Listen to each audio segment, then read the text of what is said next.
And happy Easter, everyone, for those that celebrate that. All right. Well, I always do the reading. It's from the Golden Present, and some of you know these are now posted daily on my website on mukundastudio.com. So if you go to the daily reading and blog section, I'm starting to keep a new series of reading these. Maybe they're a little better than 2017 readings. That's why I did them. It's like, oh my God, some of these readings, I'm like, I can't listen to them. I hope I have something better to say. So we're trying it out. All right, so this is for our Happy Easter Sunday, April 5th. Let's see what Swami Satchidananda has for us. Swami Satchidananda is the yogi that created integral yoga, and that's where I studied and trained. He's no longer in his body, but as they say, his teachings still live on. And I've maintained that a lot by reading from his book, The Golden Present. So the topic for today, April 4th, put yourself in his place. This is a question and answer.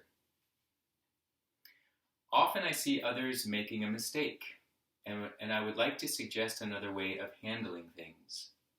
How can I do it without making the other person react defensively? I'm going to go ahead and mute our group here. Hang on just a second. Here we go. And Swami Satchidananda says, do it in a gentle way. The reason the other person becomes defensive is that you are immediately putting blame on him or her.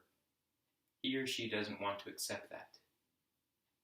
Even if your observation is correct, they may not be able to accept it. Their ego won't allow it. So it puts a block there. That's defense. If you really want to help the person know his or her nature, will he or she really accept and appreciate your advice? If you are a little doubtful, but you still want to say something, just cook up a different way of presenting it. Say, I had the same problem the other day, and I had two ways to act. Thank God I went this way. If I had done it the other way, I would certainly have gotten into trouble. Luckily, I chose this one. I'm just sharing this with you. If you find it helpful, take it. Put yourself in the other person's place. This is a gentle way of saying it. If you put things like this, he or she won't immediately feel defensive. Sometimes if you state the plain truth in plain language, you hurt the other person and you get hurt as well. We have to learn how to communicate. Amen to that. I think of something in the teachings of yoga. There's something in the yamas and the niyamas, and these are traditionally understood as the first two limbs of this 8 limbs of yoga, where, just to reference it, asana, what we're doing physically on the mat is asana. That's the third. The first two are yama niyama, and within that there are these practices for how we live in the world and how we take care of ourselves. And one of them is about truthfulness, satya. And in satya, just because it might be something that we think is the truth, it's not always the best thing to put out there. In other words, it could cause harm, which is the first and kind of the umbrella overarching precept of all of them, is to do no harm. So just because you may know a truth, you know how it is. Like if someone says, oh, what do you think of my new haircut? You're like, it looks terrible. You don't know, that might not be what you want to say. You might say, oh, well, do you like it? I love it. Well, then wonderful. I think it's fantastic because I'm so happy that you love it.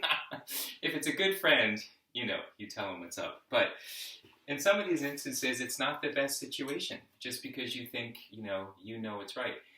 Because let's think about this. Is what our belief, our perspective, is it the one and only truth? Do we think we're the one that hold the one and only truth? I like the example here, which is just offering what you know. I did it this way once, and this is what I learned from it. I'm glad that I did it that way.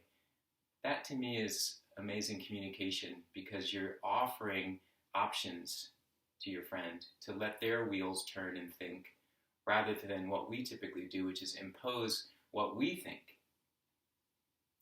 But is our choice of, we're not in their experiences. So I think all we can do is offer some suggestions rather than to think with our own ego that we are in control of their life as well. And all we are is really offering. Thinking of Easter, that phrase comes to mind also, do unto others as you would have them do unto you. Or love thy neighbor as yourself. So thinking about that kind of way of approaching a situation and communicating with one another that way, I think it creates more space, it creates more love around one another, and I believe we do need more of that in this world. What happens when we tend to impose our ego, when we tend to impose our view, we kind of shrink the situation in a lot of instances. There's a lot of gray to this, but just to offer that to our minds. Another phrase I just thought of in the 12-step recovery path that I've always appreciated is to have the fellowship of these kind of groups. It's the phrase, let us learn to love you until you can learn to love yourself. So it's just that feeling of graciousness about connecting with one another. All right, let's let the eyes close. Just allow whatever felt useful in there to move around in the body, mind.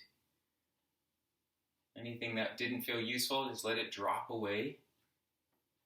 Feel yourself come back to whatever page you were on as we started.